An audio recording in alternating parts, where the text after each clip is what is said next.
जय हिंद, जय भारत। मैं हूं रीना सुथार और स्वागत है आप सभी का मेरे इस चैनल में। एडिशनल पेंशन को लेकर जो वेटरन्स परेशान हो रहे हैं, इसका क्या कोई हल निकलेगा? आज मैं ये इसलिए कह रही हूं क्योंकि देखिए, माननीय कोर्ट ने भी ये माना है कि एडिशनल पेंशन जो है वो 80 वर्ष शुरू होते ही मिलना चाहिए, ना कि 80 वर्ष पूरा होने के बाद। आज के इस वीडियो में इसके बारे में बात करूंगी। टाइम्स ऑफ इंडिया में जो एक आर्टिकल छपा है, उसकी जानकारी जो है आज के इस वीडियो में शेयर करूंगी। लेकिन इससे पहले आप सभी को पता है कि देखिए, OROP 2 की विसंगतियों में, जिनमें विधवा पेंशनर्स का मुद्दा शामिल है, ये एडिशनल पेंशन का भी मुद्दा शामिल है, रिजर्विस्ट पेंशनर्स के साथ किस तरीके से अन्याय हुआ है वो मुद्दा भी शामिल है, प्री मैच्योर रिटायरमेंट वाले वेटरन्स की भी बात की गई है। इसी के साथ साथ बहुत सारे ऐसे मुद्दे हैं जो वेटरन्स के वेलफेयर को लेकर हैं।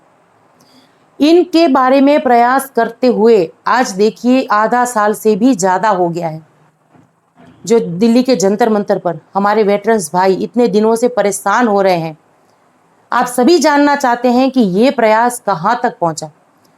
ये मुझे पता है क्योंकि बहुत सारे कमेंट्स मेरे साथ शेयर होते हैं। उनमें ये पूछते हैं कि मैम, जो ये ज्ञापन हम सौंप रहे हैं, जो हम ये प्रयास कर रहे हैं, क्या इसका कुछ हल निकलेगा या आगे की रणनीति क्या है?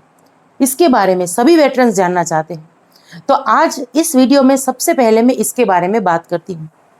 यहाँ पर देखिए, आप सभी को पता है, जेसीओ और जवानों का जो सबसे बड़ा संगठन है FVA, यानी कि फेडरेशन ऑफ वेटरन्स एसोसिएशन, इनका देखिए एक जबरदस्त एक्शन जो है वो सामने आया है।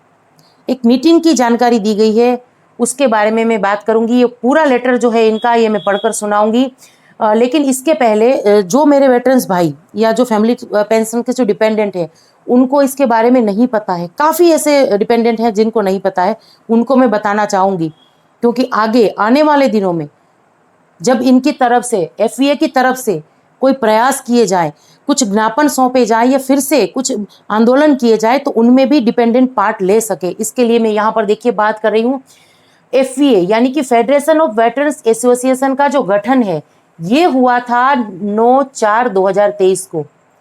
इसके बारे में जो मेरे वेटरन्स भाई है, ज़्यादातर उनको तो पता ही होगा।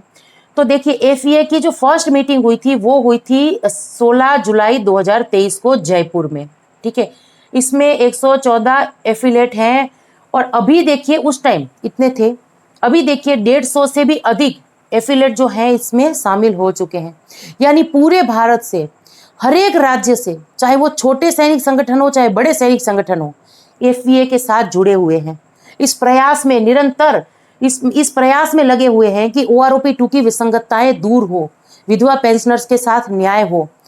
चाहे जेसीओ रैंक की बात करें, जिनके पेंशन में कोई बढ़ोतरी ही नहीं की गई है। बहुत सारे डिपेंडेंट के साथ जब मेरी बात होती है, वो ये चीज़ मानने के लिए तैयार नहीं होते हैं कि उनकी माताजी जो है, उनकी पेंशन में कोई बढ़ोतरी ही नहीं हुई होती। तो ये चीज़ समझाना बहुत मुश्किल हो जाता है। आगे देखिए, तो अभी जो उनकी एक काउंसलिंग मीटिंग होने वाली है 17/9/2023 को, उसकी जो जानकारी है इस लेटर में दी गई है, वो जानकारी मैं शेयर करूंगी। और उसी के साथ साथ देखिए, यहाँ पर इसकी भी जानकारी है कि अभी ये जो मीटिंग है ये जम्मू कठुआ में होने जा रही है।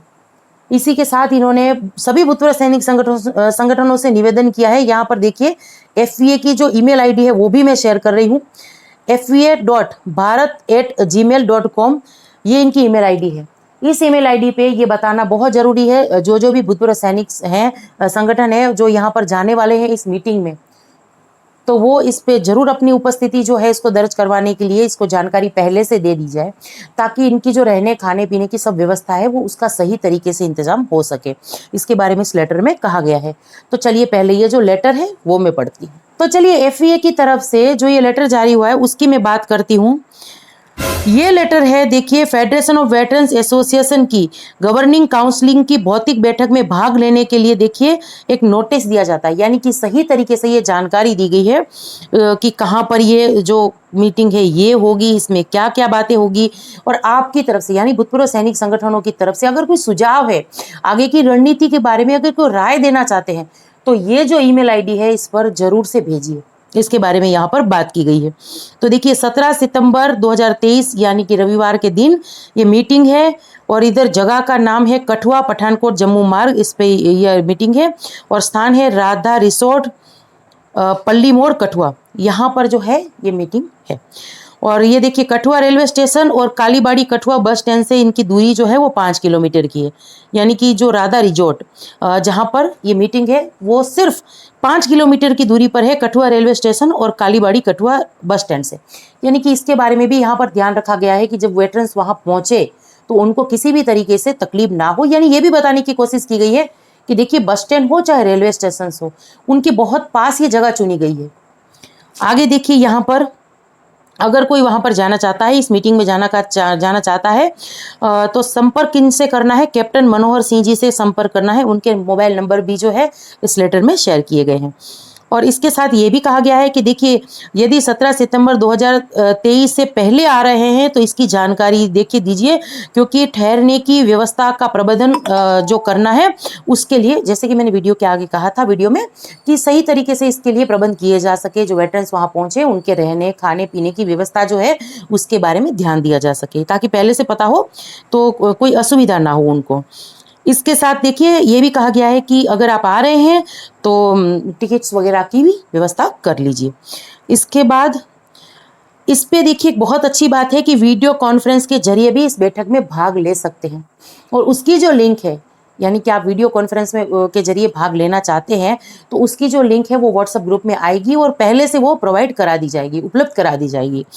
तो देखिए बहुत अच्छी तरीके से ये लेटर लिखा गया है और इसकी जानकारी दी गई है कि आगे की रणनीति जो तैयार करनी है, जो मीटिंग करनी है OROP 2 की विसंगतताओं को दूर करने के लिए, उन सभी वेटरन्स भाइयों के लिए जिनके साथ अन्याय हुआ है, उनके लिए जो ये प्रयास किए जा रहे हैं। और मैं यहाँ पर सबसे ज़्यादा बात करना चाहूँगी देखिए प्रीमेच्योर रिटायरमेंट जो आए हैं उनके लिए, क्योंकि आने वाले दिनों में उनकी पेंशन में बहुत ज़्यादा नुकसान होने वाला है।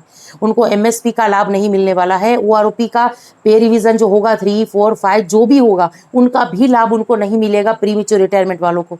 ऐसे में उनकी पेंशन कितनी पीछे रह जाएगी, ये थोड़ी सोचने वाली बात है। तो जो PMR है उनको तो ऐसे जो ज्ञापन सौंपे जाते हैं या ऐसे प्रयास किए जाते हैं उनमें बढ़ चढ़कर हिस्सा लेना ही चाहिए और लेना ही पड़ेगा, तभी ये विसंगतता दूर होगी। चलिए इसी के साथ वीडियो में आगे बढ़ते हुए एक और ऐसी विसंगतता जो परेशान कर रही है वयोवृद्ध पेंशनर्स को, यानी ऐसे पेंशनर्स के लिए सिरदर्द बनी हुई है जिनकी एज 80 साल होने आई है या 80 साल से ज़्यादा हो गई है। आप समझ सकते हैं कि इतनी उम्र होने के बावजूद, पूरी जिंदगी देश सेवा में गुजारने के बावजूद, रिटायरमेंट आने के बाद भी उनकी पेंशन में सही नहीं होगी, बहुत सारी उन्होंने परेशानियों का सामना किया होगा। इतनी सारी परेशानियां झेलने के बावजूद आज 80 साल की उम्र में भी एडिशनल पेंशन के लिए परेशान होना पड़ रहा है। तो इसको तो मैं विसंगतता ही कहूँगी और मैं क्या ही कहूँ इसके लिए, क्योंकि देखिए बहुत बार इसके ऊपर मैंने वीडियो बनाए हैं और इसकी जानकारी दी है कि मैं भी ये मानती हूँ कि एडिशनल पेंशन जो है वो शुरू होना चाहिए 79 ईयर्स कंप्लीट करने के बाद तुरंत ही, यानी 80 साल जैसे ही शुरू होते हैं उसी समय एडिशनल पेंशन 20% एडिशनल पेंशन शुरू हो जाना चाहिए। ये देखिए माननीय कोर्ट ने भी माना है कि ये पेंशनर्स का हक है, उनको मिलना चाहिए। लेकिन जब वेटरन्स भाई जो है मेरे वो PCDA के पास लेटर लिखते हैं या बैंक को इसको लेकर लिखते हैं तो बैंक या PCDA की तरफ से एक ही जवाब आता है कि एडिशनल पेंशन जो है वो 80 साल पूरा होने के बाद ही मिलेगी, पहले नहीं मिलेगी। लेकिन देखिए अभी माननीय कोर्ट ने भी ये माना है कि एडिशनल पेंशन 79 ईयर्स कंप्लीट होने पे तुरंत ही शुरू हो जानी चाहिए। चलिए टाइम्स ऑफ इंडिया का वो आर्टिकल जो है वो मैं पढ़कर शेयर करती हूँ। तो देखिए अभी आप स्क्रीन पर देख पा रहे होंगे, AFT ने माना है कि सैन्य दिग्गज अपने जीवन के 80वें वर्ष के पहले दिन की शुरुआत पर 20% बढ़ी हुई पेंशन का हकदार होगा, न कि इसके पूरा होने पर। ये माननीय AFT के वर्डिक हैं, तो आप समझ सकते हैं कि इनकी इम्पोर्टेंस कितनी ज़्यादा होगी। आगे देखिए यहाँ पर क्या मामला था इसके बारे में जानकारी देते हुए यहाँ पर लिखा हुआ है कि एएफटी दिल्ली की मुख्य पीठ के अध्यक्ष न्यायमूर्ति राजेंद्र मेनन और प्रशासनिक सदस्य लेफ्टिनेंट जनरल सीपी मोहंती की पीठ ने कुछ सेवानिवृत्त रक्षा अधिकारियों द्वारा दायर आवेदनों का निपटारा करते हुए ये आदेश पारित किए हैं। कुछ याचिकाएं लेफ्टिनेंट कर्नल जेम्स कालेन सेवानिवृत्त द्वारा दायर की गई थी, जो 1981 में सेना में भर्ती हुए थे और 1999 में सेवानिवृत्त हुए थे। और स्क्वाड्रन लीडर बजरंग किस काम्बले जी सेवानिवृत्त, जो 21 सितंबर 1985 को भारतीय वायुसेना में शामिल हुए थे और मार्च में सेवानिवृत्त हुए थे। तो इनके द्वारा कुछ एक याचिका दायर की गई थी। उनके जवाब में उनको तो हक मिला एडिशनल पेंशन का, लेकिन इसी के साथ साथ देखिए माननीय कोर्ट ने ये माना कि एडिशनल पेंशन जो है वो समय से दे जानी चाहिए जो पेंशनर्स हैं उनको।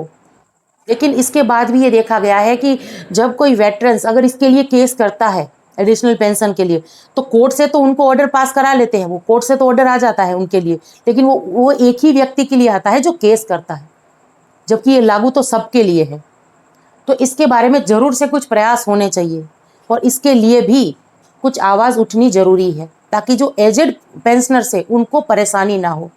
क्योंकि 80 साल की उम्र में अगर उनको कोर्ट जाना पड़ रहा है तो इससे दुखद और क्या हो सकता है कि जिस उम्र में उनको आराम से अपनी ज़िंदगी बसर करनी चाहिए, ऐसी उम्र में उनको कोर्ट कचहरी के धक्के खाने पड़ रहे हैं अपने हक के लिए। तो ये थी कुछ एक महत्वपूर्ण जानकारियाँ। तो आज के इस वीडियो में मैंने बात की उस प्रयास के बारे में जो किए जा रहे हैं OROP 2 की विसंगतियों को दूर करने के लिए, और उसी के साथ एडिशनल पेंशन को लेकर जो माननीय कोर्ट के वर्डिक्ट थे उसको मैंने शेयर किया आज के इस वीडियो में। इसको लेकर आपके जो भी विचार है कमेंट्स के जरिए मेरे साथ जरूर से शेयर करिएगा, और वीडियो पसंद आ रहा हो तो लाइक और शेयर करना ना भूलिएगा। और मेरे चैनल पर नए हैं तो चैनल से जुड़ने के लिए चैनल को सब्सक्राइब कर दीजिएगा। और इसी के साथ आज के इस वीडियो से विदा लेती हूँ। जय हिंद।